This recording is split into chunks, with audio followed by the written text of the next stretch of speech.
Pasamos a la tercera ponente de la mañana de hoy, que es la doctora Mar Rodríguez Jimena.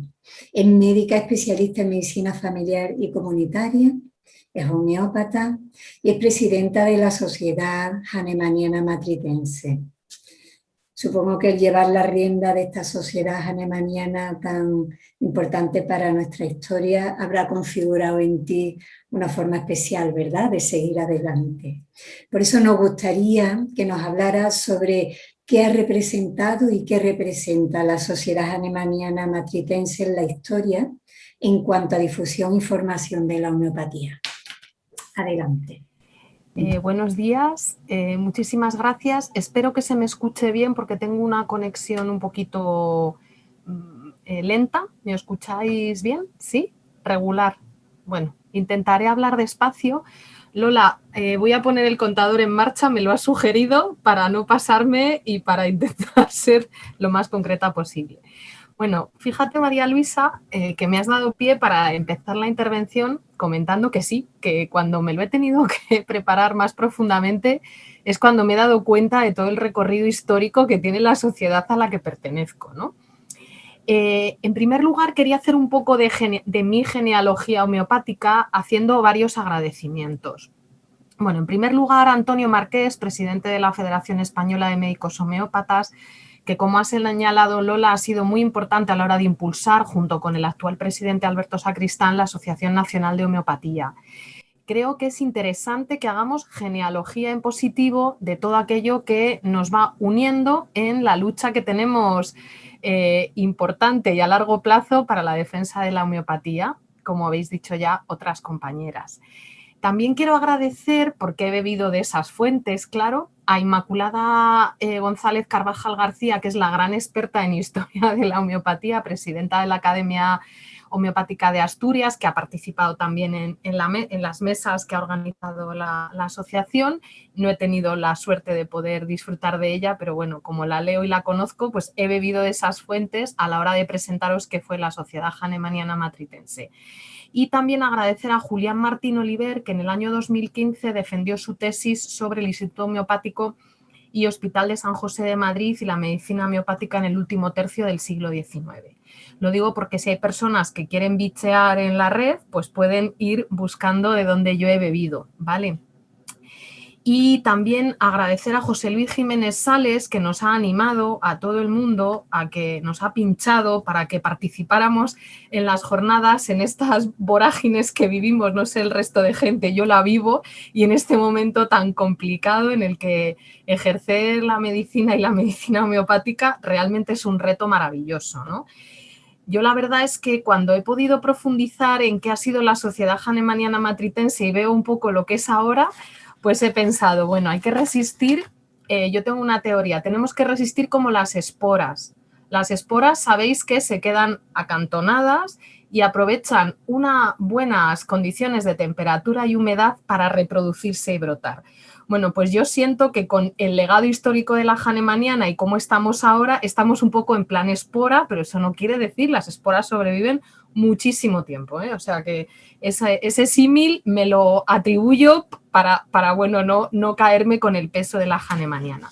Os he puesto algunas imágenes también del Hospital Homeopático San José, pero cuento así rápidamente, ¿no? La Sociedad Hahnemanniana Matritense se constituye en 1845 por iniciativa de varios médicos homeópatas madrileños, entre los que figura y lidera esta constitución, veis en la foto abajo a la izquierda, don José Núñez Pernía, que fue su primer presidente y que fue el marqués de Núñez, ¿no?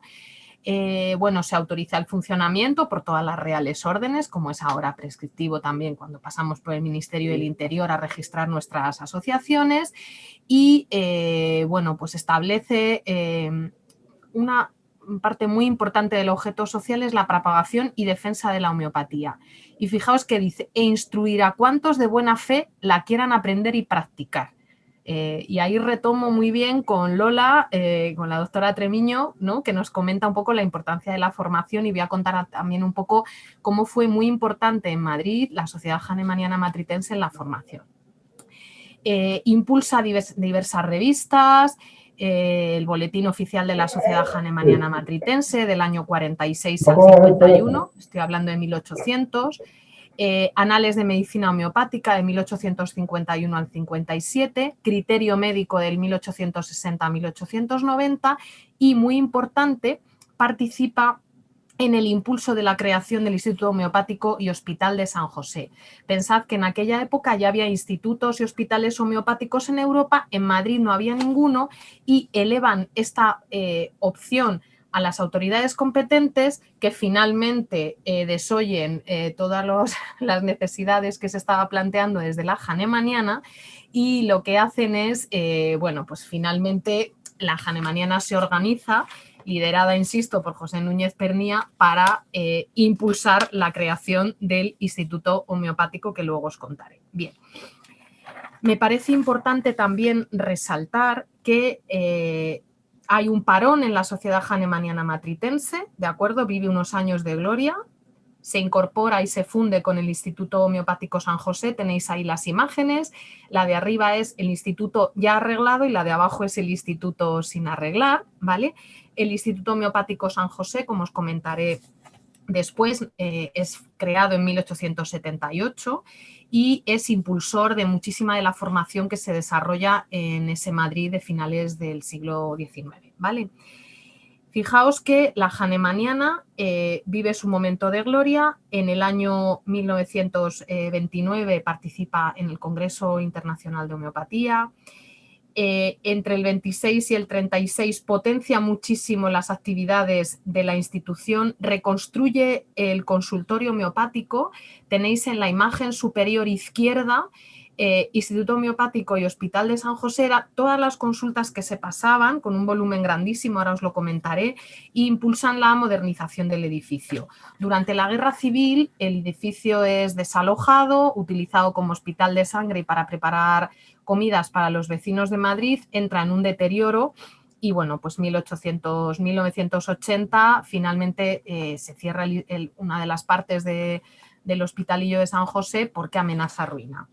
Hay un parón y en 1989 otras homeópatas potencian que se vuelva a dar otra vez vigencia a la Sociedad Hahnemanniana Matritense con los correspondientes estatutos que hay que presentar, como os decía, en el Ministerio del Interior. Fijaos que las actividades que tiene esta sociedad, que es de la que yo soy presidenta heredera y que agradezco a toda la gente que ha mantenido un poco la llama viva, pues por un lado la organización, por supuesto, de jornadas, cursos, etcétera, ¿no? Con diferentes picos de actividad. También poner en marcha el dispensario público de homeopatía de carácter benéfico, también con picos en la actividad. Y ha hecho diferentes jornadas también conmemorativas del aniversario de la homeopatía, ha recuperado y catalogado junto con la Fundación Instituto Homeopático Hospital de San José la biblioteca del Hospital Homeopático, que cuenta con 700 publicaciones y un buen número de tesis doctorales, y también, de cara a la gente que tenga interés en las y los farmacéuticos, pues ha recuperado también los botiquines que estaban aquí. Bueno, comentar, creo que voy bien de tiempo, vale, sí, me quedan 3 minutos, espero ser capaz de contaros todo. Os pongo ahí en la parte inferior izquierda una figura también importante en cuanto a la docencia se refiere, es Anastasio García López. También participa activamente cuando se genera el Hospital Homeopático de San José, y fijaos que tiene unas palabras que voy a recuperar de la ilusión que tenía la hahnemanniana en aquellos tiempos. Se proyecta la creación de una facultad de medicina homeopática, en cuyos asuntos no se mezcle el gobierno para nada. Dotarlo de museos, gabinetes de materia médica, de química, de histología y de clínicas. Fundar una escuela completísima donde se enseñe la ciencia entera, desde anatomía a medicina legal. Y fijaos la reflexión de Anastasio García López. ¿Quién sabe si será el germen de una importante modificación en la enseñanza oficial, en la legislación acerca de la instrucción pública y, sobre todo, en la razón y en la conciencia de la generalidad de los médicos, convenciéndonos de fundarnos en un solo cuerpo doctrinal? Y fijaos que aquí creo que va al hilo de sumar esfuerzos y no dividir esfuerzos, en la que juntemos descubrimientos y adelantos de lo que él llamaba la escuela alopática, la medicina que podemos llamar tradicional, en histología, fisiología, diagnóstico, patología, con la terapéutica homeopática. Bueno, comentaros que hay diferentes formaciones a lo largo de los años de hasta 50 médicos homeópatas. Pellicer, que es el otro gran docente de la Sociedad Hahnemanniana Matritense, era muy riguroso en el tema de cómo se enseñaba la medicina homeopática, qué principios básicos tenía que haber, que nos ha recordado brillantemente la compañera Coro Goitia. Y bueno, pues como que eran muy rigurosos en esta práctica, ¿no? Los años un poco felices, entre comillas, son entre el 82 y el 87, 1882-1887, es una etapa de consolidación, entran médicos jóvenes, se hacen guardias y se llegan a atender, para que os hagáis una idea, hasta 60.000 personas, 10 o 12.000 al año, unas 100.000 consultas. Era un hospital también reconocido porque era de beneficencia, con lo cual acudían las personas que estaban viviendo en el barrio de Chamberí, que es un barrio del centro de Madrid, que es donde se ubica este edificio tan bonito. Y bueno, pues llega un momento también en que pasa la institución por momentos muy críticos hasta un poco el declive. Fijaos que Julián Martín, en su tesis, rastrea un poco cómo era la mortalidad de esos pacientes ingresados en el Instituto Homeopático. No llegaba al 7% y lo compara con la mortalidad reportada por el Hospital de la Princesa. Bueno, pues también, como siempre, sabéis que este país es de reyes y reinas. La princesa de Asturias en el 1880 visita el Hospitalillo y, bueno, pues queda realmente admirada por el tipo de asistencia que se está dando allí. Bien, fijaos que allí atendían desde, bueno, sobre todo la pulmonía, la pleuresía, ¿no?, que luego ya sabíamos que era la tuberculosis, y también lo que se llamaba el cólico saturnino por intoxicación por plomo, que yo no he llegado a conocer, por suerte, como médica en este momento.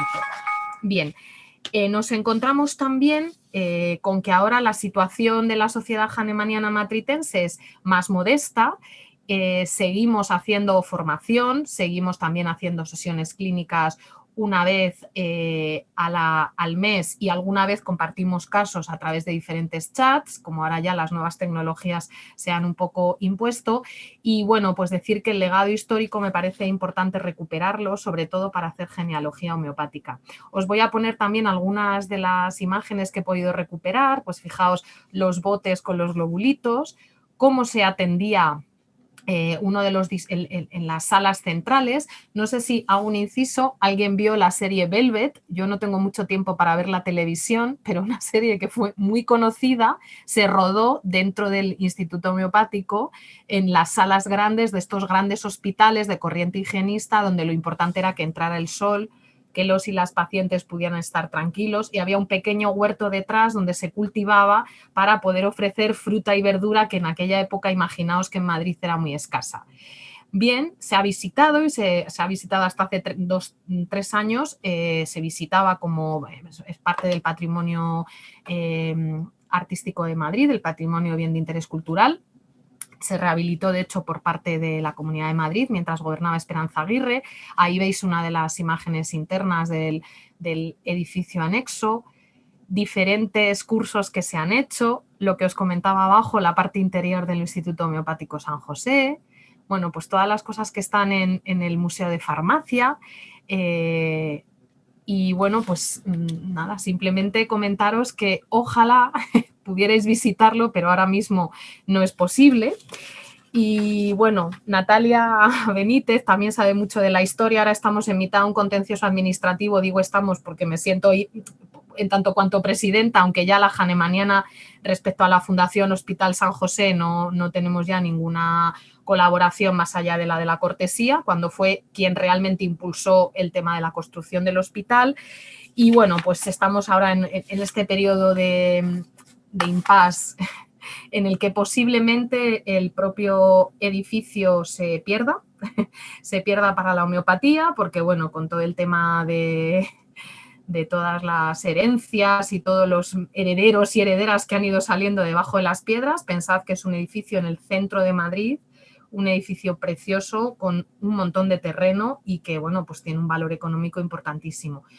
Espero haberos sabido transmitir lo que supuso la Sociedad Hahnemanniana Matritense en ese Madrid de finales del siglo XIX y principios del XX, el congreso que se realizó, en fin, toda la gente que se formó allí, todos los compañeros médicos de aquella época que pasaron por esas aulas y que seguramente ayudaron muchísimo a aumentar la salud de todas las madrileñas y los madrileños que vivían en ese momento.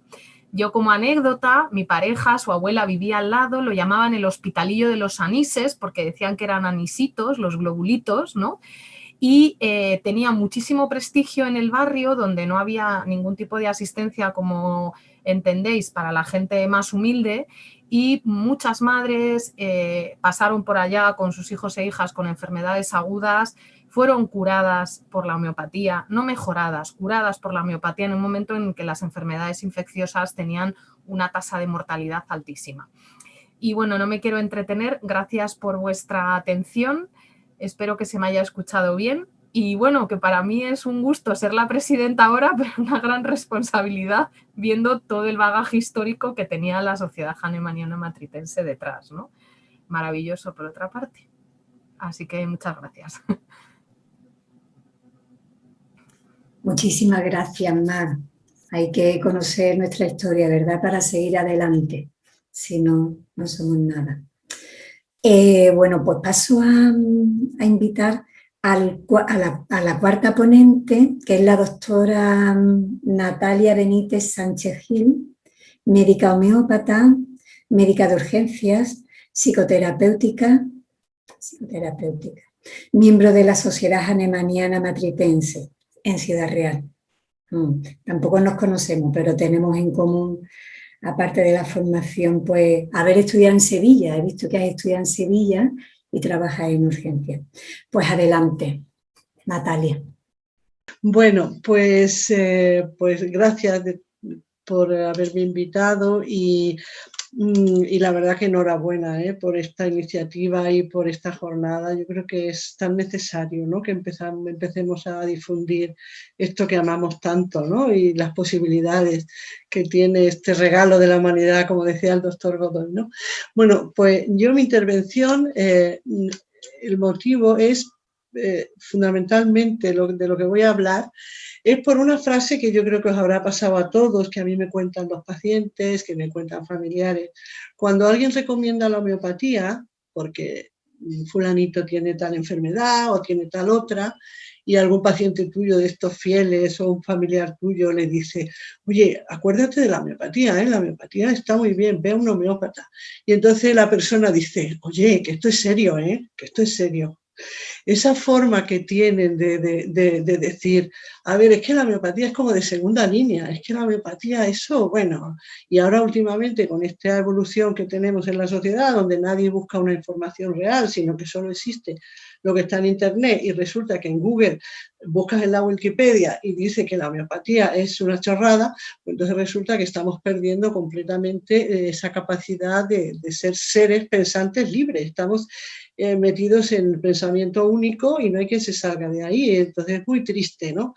Y ante ese comentario tan despectivo de que la homeopatía no es seria, ¿cómo que la homeopatía no es seria? Entonces voy a contar la experiencia que tuve en India en el año 2019, cuando el año 2018 fue terrible en España para la homeopatía, fue cuando de pronto el máster de Barcelona parece que no se puede hacer, la iniciativa de Lola Treviño en Madrid, en la Francisco de Vitoria, desaparece, el máster de Madrid o el de Sevilla también ya no se puede hacer, es decir, fueron unos años terribles. El ambiente en las consultas también bajó muchísimo porque había una especie de idea despectiva de lo que es la homeopatía. Parece que la homeopatía se muere y todos vivimos esa situación tan terrible, ¿no? Algo que en lo que hemos puesto tanto interés, tanta energía y que amamos tanto y que realmente sabemos por lo que hacemos que la homeopatía tiene un gran valor, es un gran regalo. Entonces voy a India, no precisamente buscando nada de homeopatía, pero sí pues bueno, estuve en el estado de Kerala y me encuentro con un hospital homeopático en la capital de Kerala, en Trivandrum. Y pues voy allí y me encuentro pues que es un hospital. Digo, es un hospital y la gente aquí se ingresa y se tratan con homeopatía y están sus días ahí ingresados y además un hospital del gobierno. Entonces la doctora que me atendió y que estuvo me enseñó las salas, eran salas corridas, era un hospital humilde, pero bueno, con toda la intención de crecer, porque estaban desarrollando, había 2 salas más que estaban en proyecto y que ya iban a construir, ¿no? Me encuentro con que hay una unidad de autismo, donde es un punto de referencia en toda India, donde vienen un montón de niños que se están tratando y además me dan los reportes que son fantásticos, los resultados del autismo en India y cómo la gente confía plenamente en la homeopatía. Es un hospital pagado por el gobierno y donde cobran una cantidad simbólica de 6 rupias, era lo que pagaba la gente allí, y además esta doctora me habla de cómo el gobierno de Kerala tiene una intención que en un plazo de 5 años quieren que haya un hospital en todas las ciudades de Kerala, un hospital homeopático. Y además, te digo, pagado por el gobierno. Eso a mí me impactó. Fue un subidón, para mí fue un subidón porque yo salía de un ambiente totalmente nefasto. Es decir, lo que pensábamos, y lo hemos pensado todos, que la homeopatía en España se muere. Entonces, ante ese planteamiento, ¿no? Digo, la homeopatía es seria. Entonces os quería, primero, voy a poner una foto, bueno, comparto pantalla, una foto que era la frase de Gandhi que estaba en el... Espera, lo tengo aquí. Espérate un momentito. La foto de la frase de Gandhi que comentó José Luis ayer precisamente. Bueno, esta era la entrada al hospital, pero lo que yo os quería poner es la frase de Gandhi. Bueno, esto ya...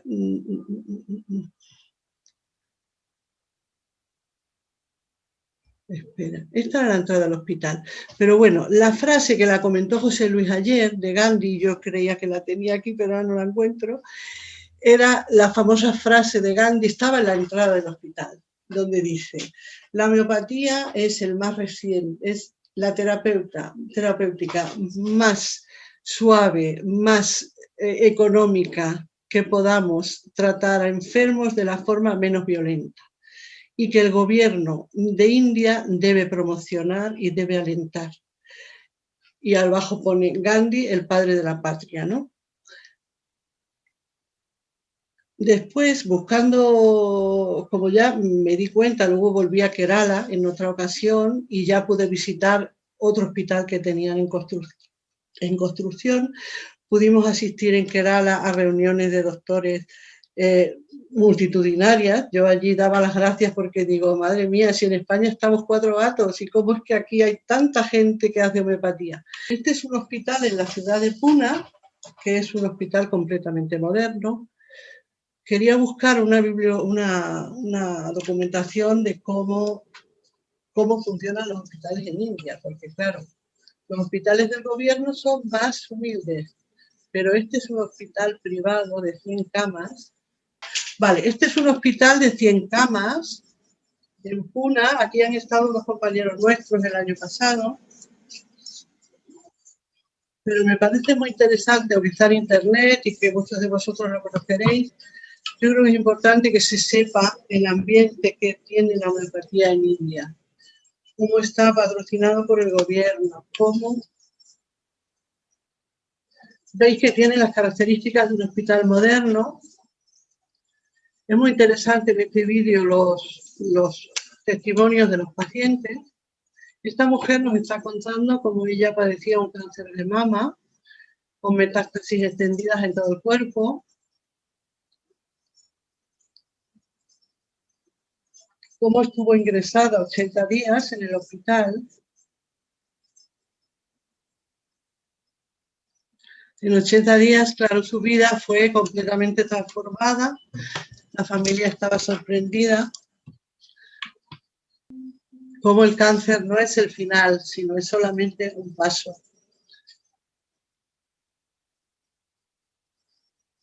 Este hombre parece ser que tenía un problema cardíaco, que tenía que intervenirse de urgencia y consiguieron que no tuviera que intervenirse.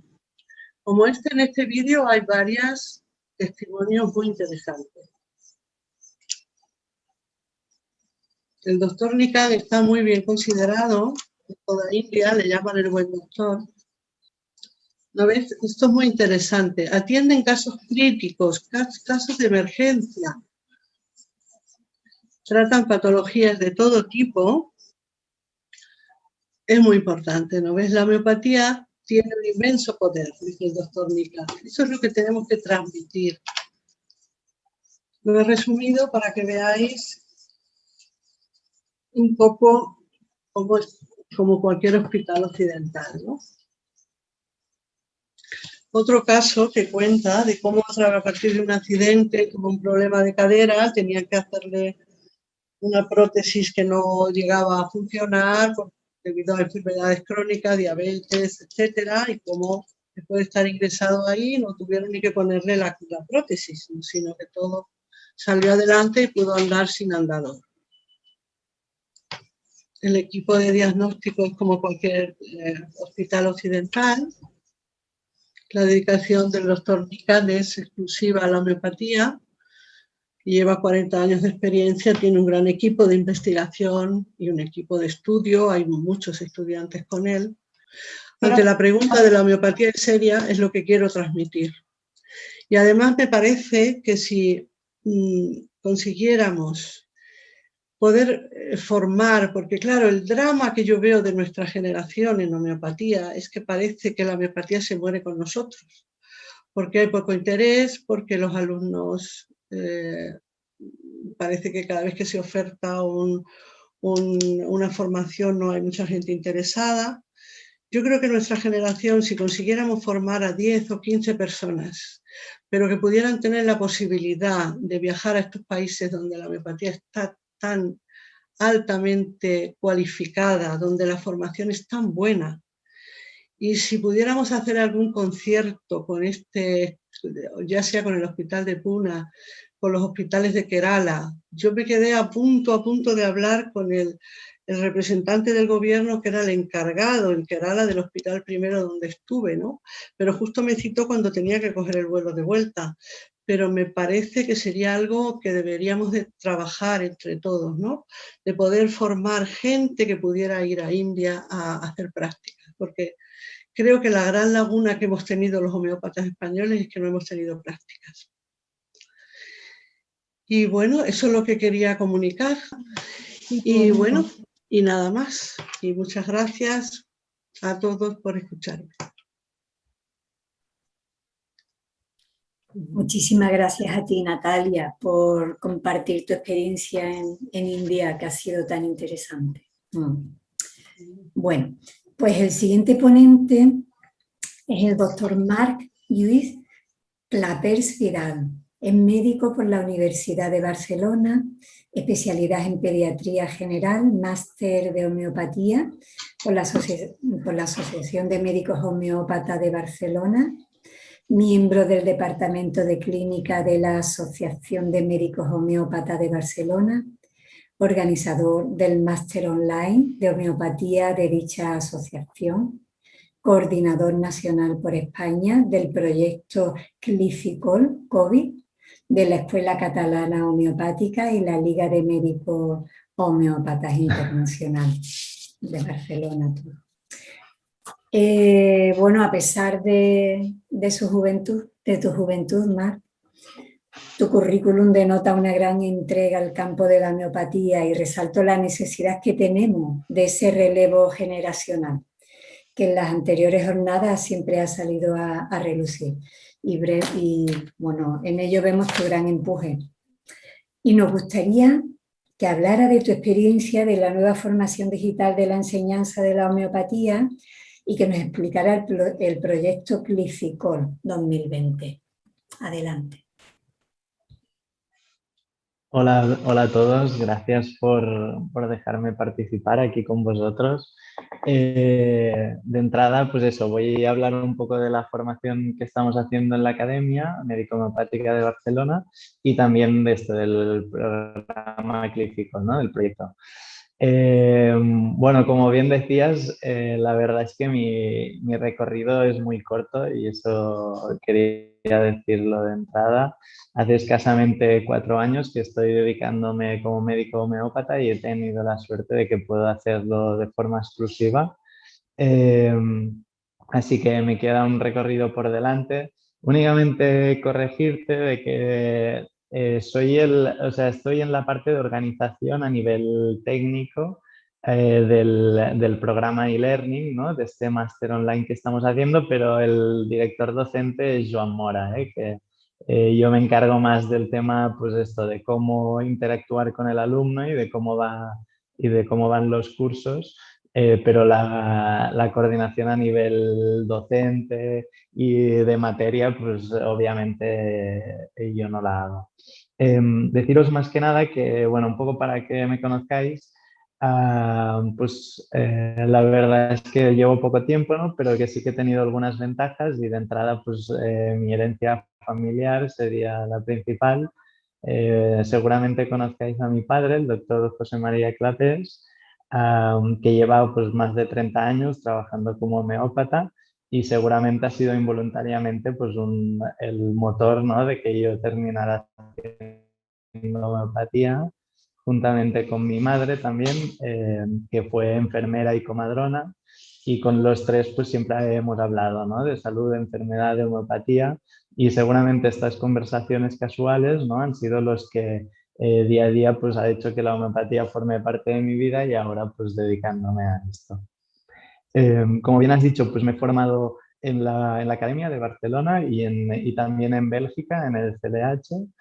Y estos años de formación en los que aún estoy sumergido han servido un poco para darle la vuelta a todos estos conocimientos que ya tenía o estos conceptos homeopáticos que me había hecho de forma, digamos, un poco casera, ¿no? Con los debates familiares y ver la homeopatía también desde otras perspectivas distintas.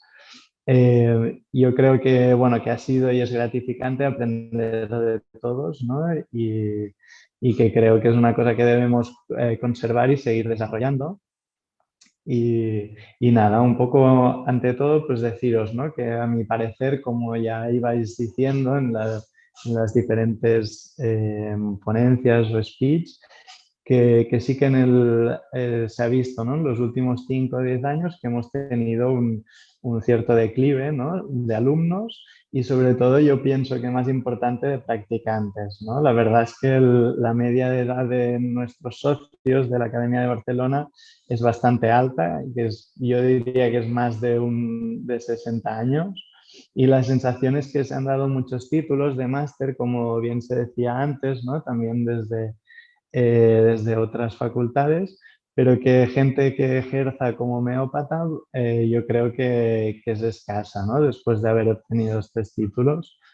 Yo creo que este es un grave problema y aparte de dar el peso, ¿no? A toda la información que viene de fuera o toda la publicidad externa que nos han influido de forma negativa, también debemos evaluar nuestra formación, ¿no? La formación que damos y enfocarla, yo creo, a la práctica diaria. La verdad que un poco lo que decía es que a mí me aterroriza un poco ver o pensar que dentro de 20 años me da la sensación que estaré un poco solo y que hay gente joven de 30, 40 años, realmente hay bastante poca. Hay Héctor Cruz, que es un compañero de mi promoción, y yo lo que creo que sí que se va a mantener y está subiendo es la veterinaria, ¿no? Que es un campo en el que la homeopatía creo que aún tiene que dar bastantes pasos, pero que hay gente que trabaja en ella y los resultados son increíbles. ¿Qué más? Como os decía, tengo la suerte de trabajar exclusivamente como homeópata desde, pues eso, un poco antes de terminar la residencia, ya abrí la consulta y la verdad es que he tenido una suerte, ¿no? De poder tener un colega, en este caso mi padre, en la puerta de al lado al que molestar, ¿no? Y poder resolver dudas ha ayudado bastante, ¿no? Pero que sí que todos los jóvenes homeópatas nos encontramos que hay un salto desde la formación a cuando uno está en la práctica diaria, ¿no? Y yo creo que en dar herramientas para que este paso, este salto no sea tal, es un poco lo que debemos intentar hacer desde la formación. Yo creo, a esto hay diferentes opiniones, pero que el método homeopático con el que sale un alumno debe ser claro y reconocible, y que pienso que a veces se ha perdido un poco, al menos en las formaciones, sobre todo respecto al máster que yo conozco. Yo creo que se necesita, en mi opinión, una formación práctica orientada a la clínica, ¿no? Basada en el estudio y comprensión de casos clínicos, que en el fondo es donde tenemos información los homeópatas. Y asimismo, este último año ha coincidido con el tema del COVID, ¿no? Que ha habido todo un distanciamiento social, un confinamiento, y que ha puesto en evidencia que hay, pues eso, formas de poder hacer formación y de comunicarse, ¿no? Digitalmente, que seguramente irán tomando más partido en los próximos años, ¿no? Un poco viendo esto, la situación en la que estábamos en la academia, que se ha cambiado la dirección docente y que se estaba preparando, pues, para sacar una nueva edición del máster, se decidió, pues, hacer un cambio ¿no? A todas estas herramientas telemáticas y hacer un máster online. Esto un poco también, aunque han habido reticencias, que después os contaré, teníamos la experiencia de que ya desde abril del 2020 estábamos pues ya haciendo todas nuestras sesiones clínicas, ateneos, seminarios y cursos con la plataforma Zoom, que es la que estamos usando, ¿no? Y que la verdad es que yo creo que ha sido un éxito, que hemos podido llegar a mucha más gente. Por ejemplo, los ateneos ahora están en alrededor de 50 personas o más, cuando antes como mucho había 15, 20 personas a nivel presencial, y los cursos han tenido una asistencia de más de 100 personas, ¿no? O sea que hemos podido ¿cómo se diría? Pues esto, ¿no? Sostener la academia económicamente durante este tiempo tan complicado, ¿no? Aparte también deciros, eso que decíais de Kerala, ¿no? De la India, justamente durante el COVID, como hicimos un trabajo de recogida de casos e hicimos diversos seminarios para transmitir los resultados, y desde la India nos pidieron de la región de Kerala hacer también una puesta en común que hicimos la doctora Velat y yo. Y la verdad es que es impresionante porque, claro, ahí en el Zoom que hicimos habían, creo que 450 personas. Así que el montón de homeópatas jóvenes, y así que ahí el panorama realmente es diferente, ¿no? ¿Qué más? Un poco para contaros el funcionamiento del máster, sobre todo deciros que esto, ¿no? Que al poner tecnología y todo el tema digital, y hay dos temas, dos problemas importantes a los que hacer frente. Uno es el contacto con el alumno y el otro la informática, ¿no?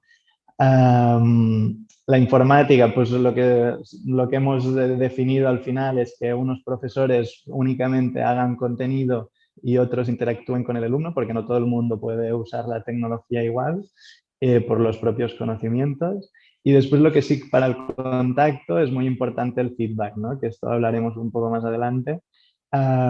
Sobre todo deciros que estamos en los primeros meses del máster, pero lo que se ha intentado hacer es cambiar un poco el tipo de formación, romper un poco con el paradigma de la formación unidireccional y vertical, ¿no? Que uno da una clase magistral, habla y el otro escucha y después los dos se van a casa y ya está.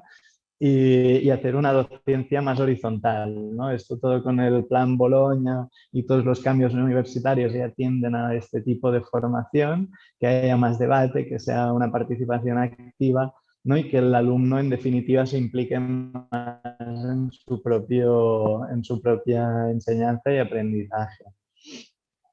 De esta manera lo que se ha hecho es del material que pues en una clase tú irías y sería una clase donde uno habla y el otro escucha, pues hemos intentado diversificar al máximo este material docente con vídeos, apuntes, presentaciones, pero también ejercicios, test y sobre todo foros de discusión, ¿no? Y donde se pueda debatir. Aparte de esto, tenemos los ateneos, que también son las sesiones clínicas de la academia, que son bueno, de obligado participación para el alumno, que así ahí es donde ve cómo se recoge, analiza y comparten historias clínicas. Y también las tutorías mensuales, que también las hacemos por Zoom. Y esto, aparte de estas clases, también hacemos clases en streaming o en directo, y también están siendo útiles sobre todo para temas como sería el repertorio, ¿no? Que realmente es difícil aprenderlo con una clase grabada.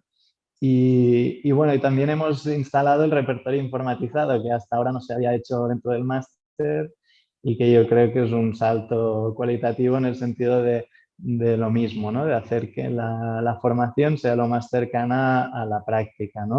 Como en las consultas, que la gran mayoría de nosotros usamos repertorios en formato digital, ¿no? Informatizados. ¿Qué más? A nivel de formación, aparte del máster, otros cambios que se están haciendo, un poco intentar en la misma dirección de hacer algo más horizontal, que la academia deje de ser algo más que un pupitre donde impartir o recibir clases magistrales y que haya una serie de herramientas útiles para los socios.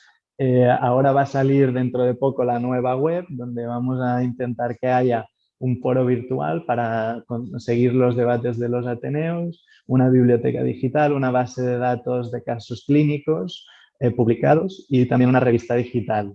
Eso sí que los ateneos, por ejemplo, creo que alguna de vosotras os he visto participar, son abiertos y en principio se mantendrán abiertos al final de forma indefinida para los no socios, pero sí que el resto de herramientas pues, se guardarán para los socios y un poco para incentivar si alguien se quiere apuntar. Un poco la idea es esto, ¿no?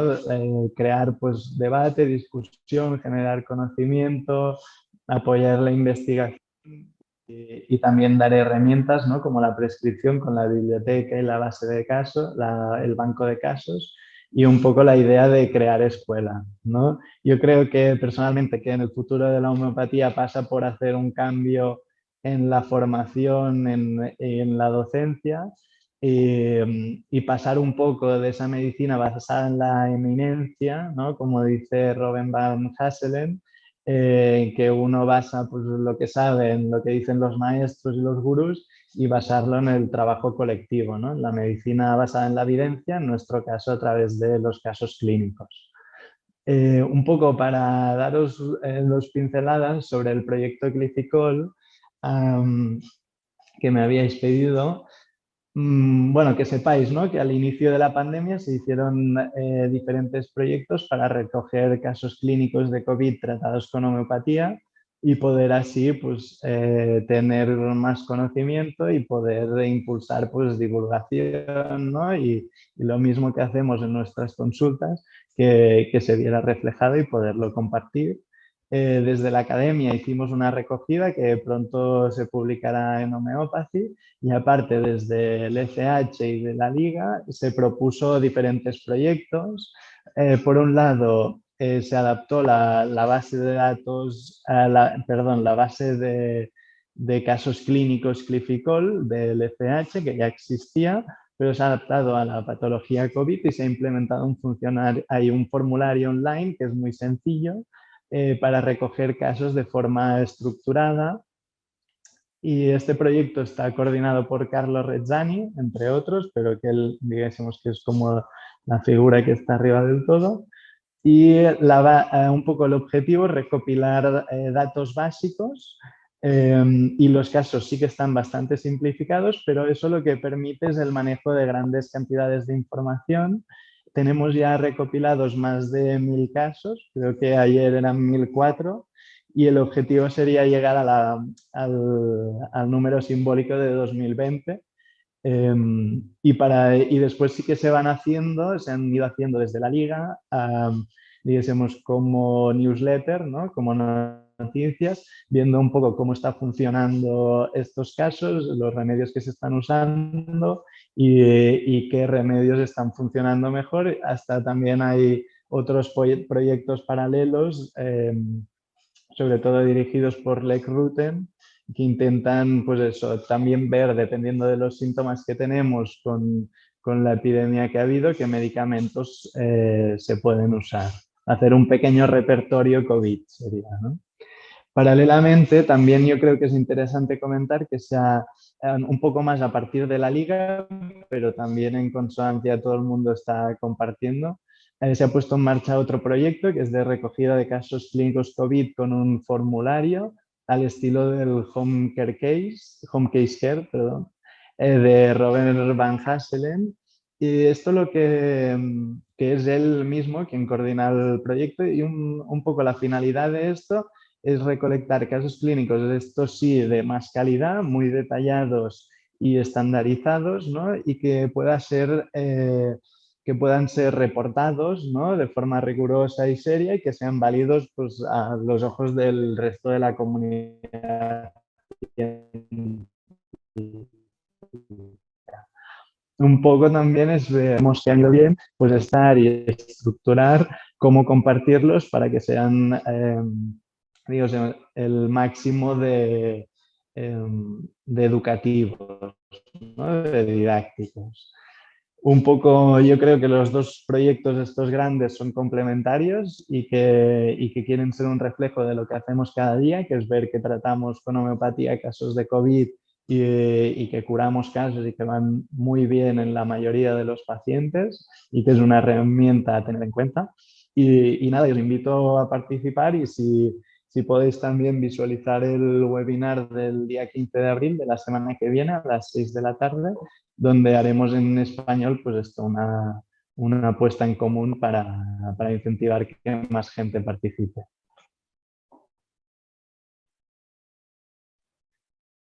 Estupendo, Marc, muchísimas gracias. Muchísimas gracias sobre todo por ese feedback intergeneracional y la adaptación a las circunstancias que corren. Me parece muy interesante.